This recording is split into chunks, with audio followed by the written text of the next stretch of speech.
4 responsables politiques pour piloter un seul et même domaine stratégique. Oui, vous avez bien entendu 4. Dans l'Algérie de 2026, sous la direction de Abdelmadjid Tebboune, on atteint un niveau d'originalité institutionnelle rarement observé ailleurs, où l'exception semble devenir la norme. Car il fallait y penser, multiplier les postes, quadrupler les fonctions accordées à chacun les mêmes privilèges et les mêmes rémunérations, tout en mobilisant des moyens considérables de l'État pour un secteur qui autrefois ne nécessitait qu'un seul ministre. Une brillante démonstration, diront certains, d'une vision hors norme ou d'un sens très particulier de l'organisation. Bienvenue dans cette nouvelle configuration où un ministère unique, celui de l'énergie et des mines, a été méthodiquement découpé en plusieurs entités avec 2 nouvelles structures venant s'ajouter à celles déjà existantes, portant ainsi le total à 4 figures ministérielles chargées d'un même champ d'action, une véritable équipe élargie pour une seule mission. Ainsi va l'Algérie version Abdelmadjid Tebboune, une gouvernance qui laisse perplexe entre audace apparente et logique difficile à saisir, au point qu'on ne sait plus s'il faut admirer ou s'interroger. Lorsqu'on observe la situation avec un minimum de distance, difficile de ne pas être frappé par le caractère totalement atypique de ce qui se déroule actuellement en Algérie. Le 9 avril 2026, Abdelmadjid Tebboune a procédé à un remaniement ministériel qui mérite qu'on s'y attarde.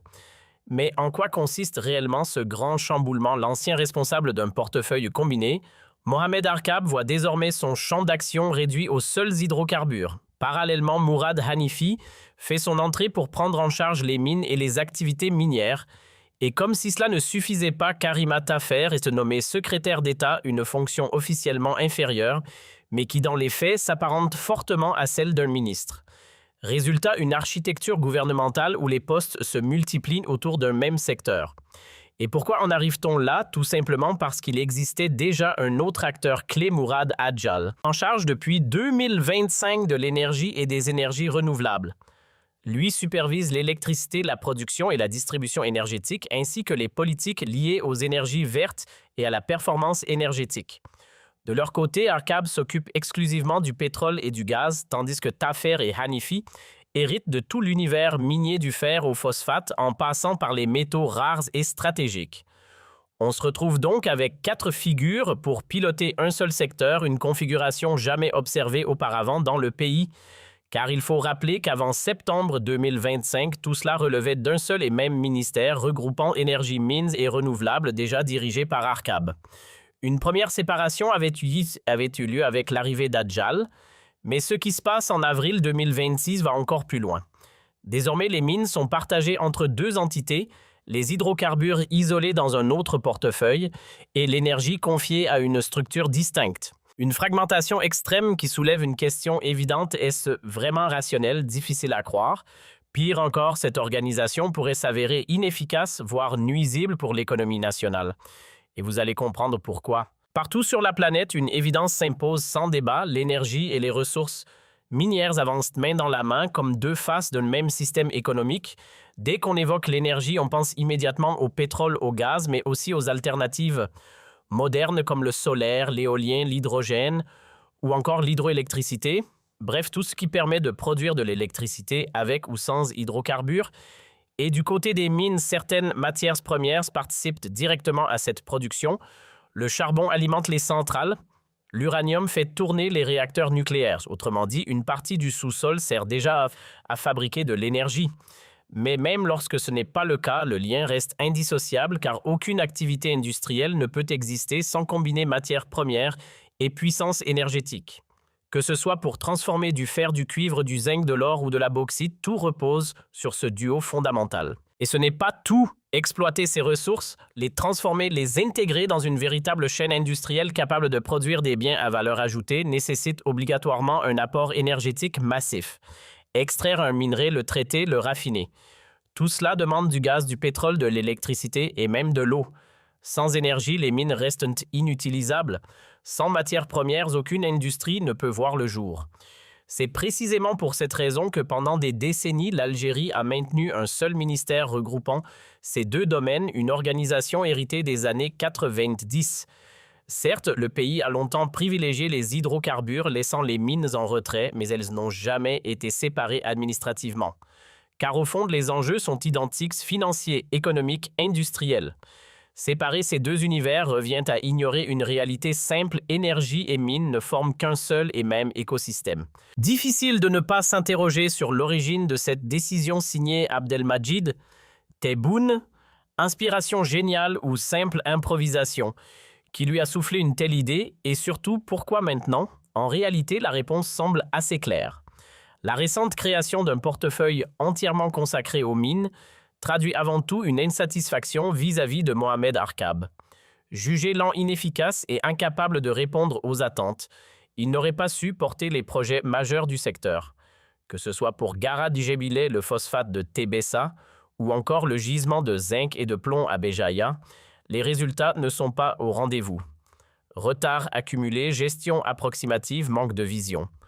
Le constat est sévère aux yeux du pouvoir Arkab n'a pas été à la hauteur et semble dépassé par l'ampleur des enjeux miniers. Mais ce PC n'est pas tout. Derrière ces contre-performances, il y aurait aussi des promesses non tenues, des décisions discutables et une série d'erreurs qui ont freiné, voire paralysé le lancement de ces projets stratégiques. Face à cela, Abdelmadjid Tebboune développe sa propre lecture de l'avenir, une conviction presque doctrinale. Pour lui, il faut anticiper l'après-pétrole, car les chiffres parlent d'eux-mêmes avec une production avoisinant les 900 000 barils par jour et une capacité d'exportation qui dépasse à peine les 400 000, la marge reste limitée. Quant au gaz, la situation n'est guère plus rassurante, la consommation nationale absorbe déjà plus de 65% de la production et cette proportion pourrait franchir les 80% dans les prochaines années. Autrement dit, à l'horizon 2029 à 2030, les volumes exportables risquent de fondre dangereusement. Dans ce contexte, Tebboune semble persuadé d'avoir trouvé la solution, une stratégie qu'il considère comme audacieuse, presque visionnaire, voire révolutionnaire pour redessiner l'économie du pays. Dans l'esprit de Abdelmadjid Tebboune, l'équation semble simple, tourner la page des hydrocarbures et miser sur les richesses minières pour prendre le relais.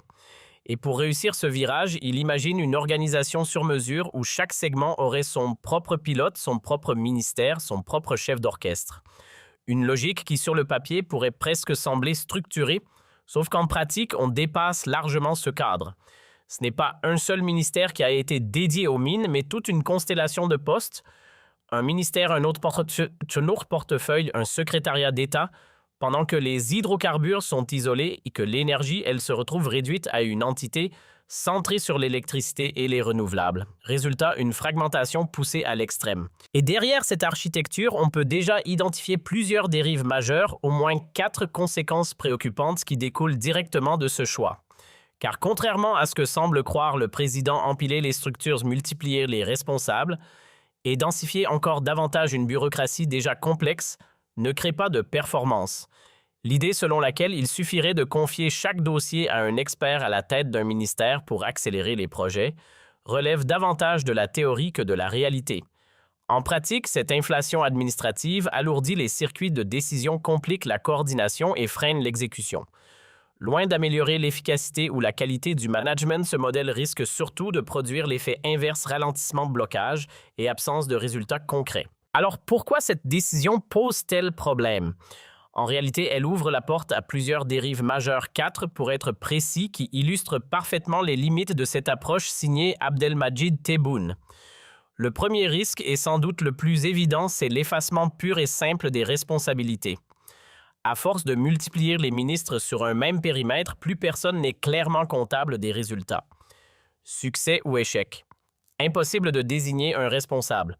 Chacun trouvera toujours une excuse. Imaginons un grand projet minier bloqué faute d'énergie ou d'infrastructures adaptées. Le responsable des mines pointera du doigt celui des hydrocarbures pour un manque de gaz, tandis que ce dernier renverra la balle aux travaux publics pour des équipements inexistants. Et ainsi de suite. C'est un véritable jeu de renvoi permanent où personne n'assume rien. Résultat, une dilution totale des responsabilités. Les discours deviennent prévisibles. Ce n'est pas moi, c'est l'autre ministère, ce n'est pas notre faute. Chacun se décharge, chacun se protège. Dans un tel système, au lieu de fluidifier les projets et de stimuler la création de richesses ou d'emplois, on installe un climat de blocage. Les délais s'allongent, les tensions s'accumulent, les intérêts divergents. Et ce qui devait être une solution pour accélérer le développement se transforme en une machine à ralentir, voire à paralyser toute dynamique économique. Deuxième effet pervers et pas des moindres, la machine décisionnelle se grippe. Plus on empile de responsables, plus on multiplie les signatures à obtenir et ce qui était censé fluidifier, la gestion finit par la bloquer complètement. Là où une seule autorité pouvait trancher rapidement, on se retrouve désormais avec une cascade d'intervenants, un pour le pétrole, un pour l'électricité, un autre pour les mines, sans oublier le secrétaire d'État. Résultat, chaque projet devient un parcours du combattant administratif. Pourtant, tout est lié impossible d'exploiter un gisement sans énergie, impossible de bâtir une industrie sans matières premières et impossible de faire fonctionner l'ensemble sans coordination. Mais au lieu d'un pilote unique, on disperse les décisions entre plusieurs centres de pouvoir. Conséquence directe des validations enchaînent des accords multiples des dossiers qui circulent d'un bureau à l'autre. Pour obtenir de l'électricité, il faut frapper à une porte, pour le gaz à une autre, pour une autorisation minière encore ailleurs. Et ainsi de suite, 4 interlocuteurs pour un seul secteur. On atteint un niveau de complexité qui frôle l'absurde. Et comme si cela ne suffisait pas, un autre problème majeur apparaît la facture. Car derrière ces nominations en cascade, il y a un coût bien réel. Multiplier les ministères, qu'il s'agisse des hydrocarbures, des mines de l'énergie, ou même d'un secrétariat d'État, ne se limite pas à distribuer des titres. Chaque poste implique une structure complète, locaux, équipes, conseillers, administration, véhicules, budget de fonctionnement et de communication. Autrement dit, créer un ministre, c'est créer tout un appareil autour de lui. Et dans un contexte où l'Algérie fait déjà face à des tensions budgétaires importantes, cette inflation institutionnelle risque d'être perçue comme un luxe difficilement justifiable, voire comme un gaspillage pur et simple des ressources publiques. Et pendant ce temps, ces ressources financières colossales qui auraient pu être orientées vers des priorités vitales comme la modernisation des barrages ou le développement des unités de dessalement pour assurer l'accès à l'eau potable sont englouties ailleurs. Prenons un exemple concret. Annaba, l'une des régions les plus importantes du pays, traverse une crise sévère liée à l'eau. Une situation critique, presque chaotique, mais au lieu de canaliser les budgets vers ce type d'urgence, on préfère les disperser dans la multiplication des postes ministériels avec des responsables grassement rémunérés, souvent éphémères, qui apparaissent et disparaissent au rythme des remaniements. Une gestion qui donne l'impression de jeter l'argent public sans réelle stratégie alors même que des secteurs essentiels attendent des investissements. Et ce n'est pas tout. Derrière cette organisation se cache une autre mécanique bien rodée, celle du fusible politique. À chaque dysfonctionnement, il faut un coupable. Alors on désigne un ministre, on le sanctionne, on le remplace, comme ce fut le cas dans le secteur de l'eau, pour calmer la colère des habitants d'Annaba, notamment à l'approche d'événements sensibles. Le message est simple, s'il y a un problème, c'est forcément la faute d'un individu. Une fuite d'eau, une mauvaise gestion du réseau, on pointe du doigt un responsable et l'affaire est close. En réalité, ce système repose sur une logique où l'on multiplie les décideurs non pas pour mieux gouverner, mais pour toujours avoir quelqu'un à sacrifier. Ainsi, la responsabilité ne remonte jamais plus haut. Ni le sommet de l'État, ni les institutions centrales ne sont remis en cause. Tout repose sur un seul maillon qu'on peut remplacer à volonté. Mais cette stratégie a un prix, une instabilité permanente. Chaque nouveau ministre arrive avec sa propre équipe, ses propres orientations, ses propres priorités, souvent en contradiction avec celles de son prédécesseur. Les dossiers en cours sont ralentis, voire stoppés. Les décisions se contredisent, les politiques changent constamment. Résultat, aucun projet n'avance réellement. Sous l'ère Abdelmadjid Tebboune, ce cycle se répète encore et encore. Tous les 6 mois, un nouveau visage, une nouvelle structure, mais toujours le même constat, stagnation des ordres et confusion généralisée. Une véritable anarchie administrative. Et puis vient un 4e problème, peut-être le plus stratégique de tous, le message envoyé à l'extérieur. Car dans des secteurs comme l'énergie ou les mines, difficile de faire l'impasse sur les capitaux étrangers, exploiter le fer, le zinc, le plomb. Les terres rares ou même développer les hydrocarbures exigent des investissements colossaux, des milliards, que le pays ne peut pas mobiliser seul. À cela s'ajoute un autre élément crucial, l'expertise. Technologie, savoir-faire, innovation. Tout cela dépend largement de partenaires internationaux. Mais que vont découvrir ces investisseurs en arrivant? Une organisation floue, presque illisible. Qui prend les décisions, à quel moment et surtout à qui faut-il s'adresser? Face à cette multiplication des interlocuteurs, les démarches deviennent confuses, longues, décourageantes. Au lieu d'un point de contact clair et puissant, ils se retrouvent face à une mosaïque de structures, chacune avec ses règles et ses procédures. Résultat, un climat d'incertitude qui risque de refroidir les ambitions. Car dans ce type d'environnement, les partenaires étrangers recherchent avant tout de la clarté et de la stabilité. Un seul ministère fort capable de centraliser les décisions inspire bien plus de confiance qu'un système fragmenté où les responsabilités sont dispersées. À force de complexifier l'organisation, on finit par rendre les négociations interminables et potentiellement faire fuir ceux dont dépend pourtant une grande partie du développement du secteur. Aujourd'hui, pour avancer sur un simple dossier, il faut naviguer dans un véritable labyrinthe administratif. Un document à obtenir ici, une autorisation ailleurs, puis encore un rendez-vous avec un autre responsable. Là où une seule signature suffisait autrefois, il faut désormais multiplier les démarches, enchaîner les réunions avec 2 voire 3 ministres pour décrocher des validations qui pourraient être centralisées. Franchement, difficile d'y voir une quelconque logique. Ce que met en place Abdelmadjid Tebboune ressemble davantage à une désorganisation généralisée qu'à une réforme réfléchie, une gestion brouillonne, désordonnée, presque improvisée. Mais alors, pourquoi s'engager dans une telle voie? La réponse tient dans une conviction profonde pour lui, l'après-pétrole passera par les mines. Avec l'érosion progressive des réserves d'hydrocarbures, il imagine une relance économique basée sur l'exploitation minière, une vision ambitieuse du moins en apparence. Et pour concrétiser cette idée, 3 projets occupent une place centrale dans sa stratégie, le gisement de Gara Djebile, le complexe phosphatier de Tébessa et la mine de zinc et de plomb de Talla Hamza près de Béjaïa. 3 piliers censés porter l'avenir économique du pays, mais regardons-les de plus près. Prenons d'abord Gara Djebilet.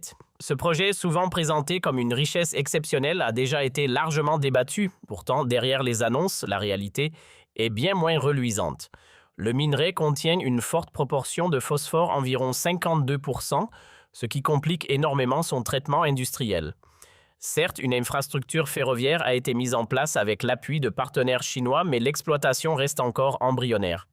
Et surtout, il faudra des années, des investissements massifs et des dépenses considérables avant d'espérer un retour sans garantie réelle de rentabilité.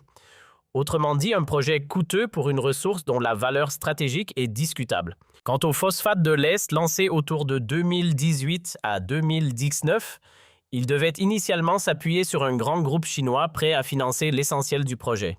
Mais cette opportunité a été abandonnée, laissant place à des choix plus incertains dans un contexte déjà fragilisé.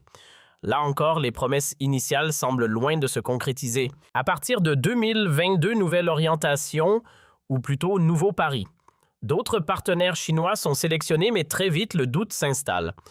On découvre alors une réalité bien moins rassurante. Les entreprises choisies n'ont ni la surface financière, ni les compétences techniques nécessaires pour porter un projet d'une telle envergure. Autrement dit, des acteurs trop fragiles pour exploiter efficacement les gisements de Bled El Hadba d'Ebessa ou Oued Kéberit. Résultat, le projet s'enlise. Puis, retournement de situation, les partenaires sont écartés malgré la création préalable d'une structure commune. Et comme solution de secours, on confie à Sonatrach la mission de reprendre le projet en solo à partir de 2024. Problème, ce n'est pas son domaine. L'entreprise est spécialisée dans les hydrocarbures, pas dans l'exploitation minière. Même sa filiale dédiée Asmidal souffre de dysfonctionnements évidents, manque de gestion efficace, déficit de compétences, insuffisance de moyens financiers. Dans ces conditions, difficile d'imaginer un développement rapide et ambitieux. Le projet phosphatier de Tébessa reste donc à l'arrêt ou au mieux avance à pas extrêmement lent. Passons maintenant à Talla Hamza. Sur le papier, le projet a tout pour séduire. Le site de Talla Hamza à Mizour figure parmi les plus importantes réserves inexploitées de zinc et de plomb à l'échelle mondiale, avec environ 53 millions de tonnes, dont une grande partie immédiatement exploitable. Les objectifs de production sont ambitieux. 170 000 tonnes de zinc concentré et 30 000 tonnes de plomb par an, avec une durée d'exploitation estimée à 2 décennies. Et il est vrai que ces 2 métaux sont très demandés dans de nombreux secteurs industriels, notamment les technologies modernes. Mais derrière cette promesse, les obstacles sont nombreux. Le coût initial est élevé, près d'un demi-milliard de dollars, et le projet dépend d'un partenaire australien présent depuis longtemps, mais confronté à de multiples difficultés. Même si une relance a été envisagée, l'incertitude demeure. Ce partenaire sera-t-il réellement capable de mener le projet à bien? Rien n'est moins sûr. Et au-delà de ces interrogations, plusieurs failles structurelles continuent de fragiliser l'ensemble. Alors pourquoi ce projet pose-t-il autant de questions? Tout simplement parce que derrière les promesses, les risques s'accumulent. D'abord, il y a la facture. Construire les infrastructures nécessaires représente un coût énorme. Mais surtout, il y a un autre enjeu bien plus préoccupant, l'impact environnemental. L'exploitation du plomb, par exemple, génère des déchets hautement toxiques. Et lorsque l'on sait que le site se situe à proximité de zones habitées et non loin du port de Béjaïa, les inquiétudes deviennent légitimes, notamment en matière de santé publique. À cela s'ajoute une menace souvent sous-estimée, celle qui pèse sur les ressources en eau. Dans plusieurs pays, des projets similaires ont entraîné un pompage massif des nappes phréatiques, provoquant leur assèchement. Pire encore, en cas de fuite, ces mêmes nappes peuvent être contaminées par des résidus toxiques. Autrement dit, au-delà de l'exploitation minière, c'est tout un équilibre écologique qui peut être fragilisé. Certes, le projet promet environ 500 emplois directs et plusieurs milliers d'emplois indirects, tout en réduisant les importations de zinc et de plomb et en générant potentiellement des revenus à l'export. Mais ces bénéfices suffisent-ils à compenser les risques? Rien n'est moins sûr. Car au-delà des chiffres séduisants, les fragilités restent nombreuses et elles sont loin d'être négligeables. Sur le plan environnemental d'abord, mais aussi sur le plan financier. Le projet dépend fortement d'un partenaire étranger, notamment pour la technologie et le financement, et rien ne garantit que cet acteur tiendra ses engagements. Si ce soutien fait défaut, tout l'édifice pourrait s'effondrer. Et ce n'est pas tout. Pour lancer réellement l'exploitation, il faudra exproprier des terres agricoles, déclarer le projet d'utilité publique et indemniser les populations locales. Or, le site se situe en pleine zone habitée en Haute-Kabylie autour de Béjaïa, avec de nombreux villages concernés. La question du foncier devient alors extrêmement sensible. Entre contraintes sociales, défis environnementaux et incertitudes économiques, ce projet ressemble de plus en plus à une équation insoluble, un véritable casse-tête. Au fond, le message que tente d'imposer Abdelmadjid Tebboune est clair: l'avenir économique du pays passerait par les ressources minières, une promesse séduisante, mais qui mérite d'être sérieusement nuancée. Car si l'on regarde les chiffres, la réalité est bien différente. Aujourd'hui, les hydrocarbures génèrent des revenus colossaux oscillant entre 40 et 50 milliards de dollars, avec des pics pouvant atteindre 60 milliards lorsque les prix flambent, comme lors des crises géopolitiques récentes. Face à cela, les projections les plus optimistes pour les mines restent très modestes, entre 5 et 10 milliards de dollars, même en supposant que des projets majeurs, comme Gara Djebilet Tebeza ou Tala Hamsa, atteignent leur plein potentiel. Autrement dit, imaginer remplacer le pétrole et le gaz par les mines relève davantage du discours que d'une réalité économique crédible. Mais ce n'est pas seulement une question de volume financier. Le véritable enjeu réside dans la manière dont ces ressources sont exploitées. Extraire pour exporter à l'état brut rapporte peu, transformer, industrialiser, créer de la valeur, voilà ce qui fait réellement la différence. Le fer, le zinc, le phosphate, tous suivent de la même logique. Sans transformation locale, les gains restent limités.